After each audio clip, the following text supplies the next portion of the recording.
Mga kabengers, tara, samahan niyo na ako magluto ngayon since na itong aking recipe for today ay nagustuhan ng mga anak ko. Kaya naman eto, niluluto na naman uli natin, di ba? Pero syempre, mas lalo pa nating pinasarap, di ba? Kaya naman po eto, meron tayong sibuyas, di ba? Para sa ating pagigisa. So, binalatan lang natin and then katamtaman lang naman yung paghiwa niyan. At meron tayong isang malaking labanos na hinati ko lang para at least may magamit tayo sa iskalahati nito, diba? At ayan, hiniwa-hiwa ko lang ito ng pabilog na hindi naman ganun kaninipis mga kaabengers ko. And then tsaka rin natin hiniwa ito ng pa-strips. So ayan, dahan-dahan lang tayo sa paghihiwa, diba? At ayan na nga, matatapos na tayo sa ating strips na labanos, diba? And then syempre pagkatapos nga niyan mga kaabengers ko, eto na, meron na tayong karne. Eto pa pala yung sili, diba? So meron tayong siling green and then siling labuyo na hiniwa-hiwa ko na rin ng sa gayon ay masama natin sa pagigisa natin sa ating recipe, diba? Kaya naman po, ayan, nakita nyo naman, diba? At ang ganda-ganda na. And then of course, pagkatapos nga niyan, etong ating baboy ay medyo frozen pa, diba? Pero syempre nagmamadali ang lola nyo, diba? Kaya naman sige, hiniwa-hiwa ko na lang din ito, diba mga kaabengers ko? At nakita nyo naman ang pagkakahiwa ko ay bite size lang, diba? At ang kainaman lang din sa karne natin, kahit papaano ay may taba, diba? Kasi nga naman mas malasa yung ating karne pagka ito ay kasama natin sa, kumbaga pag may taba, diba? Mas malasa siya, kaya lang medyo mag-iingat din tayo para sa ating health na rin mga kaabengers ko. And then pagkatapos nga nung laman ng baboy, meron din tayong atay, diba? So ito ay hinati ko lang din, diba? Kung sana hindi ko naman siya lulutuin lahat. So tinabi lang muna natin yung kalahati ng atay. And then syempre kung paano nating hiniwa yung ating laman ng baboy, diba? So ganun din ang pagkakahiwa natin. Kaya lang syempre medyo mag-iingat-ingat nga tayo sa paghiwa natin dahil nakita nyo naman dumudulas-dulas pa, diba? Yung ating sangkalan, pero dapat kasi nilagyan ko ng towel, diba, or ng basahan sa ilalim para hindi ganun madulas yung ating sangkalan. At ayan, tapos na to, hugasan na lang natin itong ating atay. And then syempre magigisa na tayo at naglagay na rin tayo ng mantika, diba?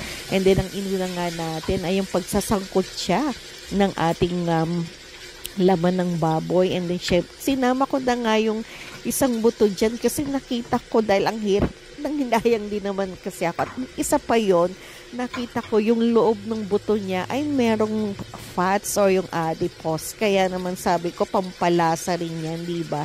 And then syempre, bago ang lahat, tinimplahan na rin natin ito ng asin and then syempre ng paminta, diba?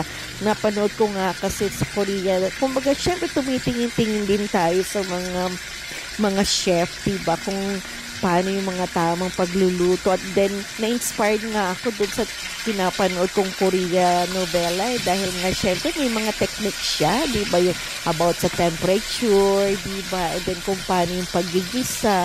At ayan na nga, medyo ina-apply ko ng konti, di ba mga kaabengers ko. Mainam din yun para kahit pa paano meron tayong natututunan, di ba, kumbaga nagkakaroon tayo ng idea para makapag-create ng bagong recipe or kaya ay madagdagan natin, di ba, kung ano pa yung mga pwede para sa ating mga niluluto.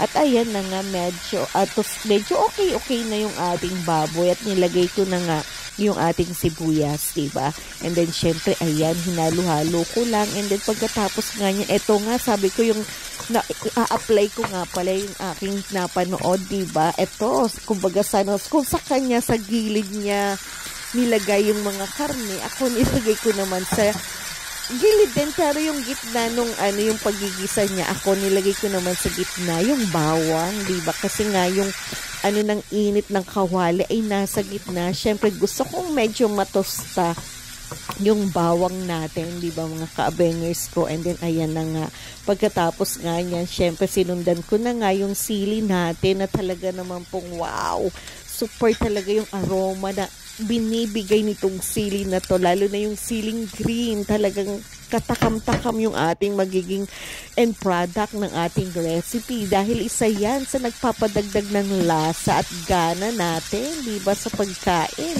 At ayan na nga, halu-haluin lang din nating mabuti, di ba mga ka-abengers ko. And then, syempre, pagka medyo okay na yan, di ba, sundan na natin ito ng ating atay. Ayan, nakita niyo yung atay natin, di ba, medyo lumambot na, di ba, nung pagkahugas natin. At ahiyaan lang din natin, di ba, medyo anuhan muna natin ng ilang minuto, di ba, before natin siya haluin ng konti. At ayan, pero hindi ko siya totally hinahalo, di ba. So, medyo dahan-dahan lang ang paghahalo ng natin kasi ang inaano ko kasi ma-maintain yung lambot ng atay ng baboy, diba? Alam niyo naman, pag na-overcook, talaga naman pong parang rubber, diba? At ayan na nga, kita nyo, nilagay ko na agad yung ating labanos na medyo hilaw-hilaw pa yung ating atay, diba? And then, syempre, tinimplahan na natin ito ng patis, diba? So, depende sa inyo kung patis or asin, diba? Mas prefer ko naman yung patis, diba? Mga ka-abengers ko. At ayan, takpan lang din natin. And then, pakuluan. At eto, medyo kumulo na siya ng konti, diba? So, konting halo lang din, di ba? Nakita nyo, andun pa rin talaga yung pagkakaporma ng bawat isa, di ba? O, talaga naman po, ah.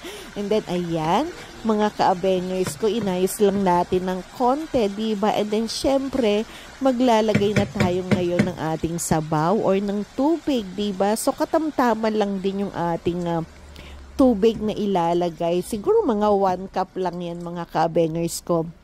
And then, hayaan lang din natin kumulo ito, diba? So, pakuluin lang natin siya. Nakita nyo, wala ko masyadong hinahalo, diba? And then, at ayan, kumukulo na nga. Wow, talagang ang bango-bango pa lang nitong ating ano. And then, syempre, sinundan na rin natin ito ng ating suka. Pero yung suka na to ay tinansya ko lang, mga ka-abengers ko, diba? Nasa sa inyo yan kung gusto nyo na medyo mas maasim, diba? At ayan, pinakuluan lang din natin, diba? And then, ayan na nga. Siyempre, talagang andon pa rin, intact pa rin sila, diba? Yung pwesto nila talagang intact pa rin, makikita nyo. At ayan, naglagay na tayo ng siling green, diba? And then, kailangan na natin tikman na talaga naman po excited ako, di ba? At ayan na nga, tsak na-approve sa lola nyo yung timpla at lasa nitong ating kinilaw na baboy with atay. Kaya naman pong mapapadami na naman ang kain natin ito.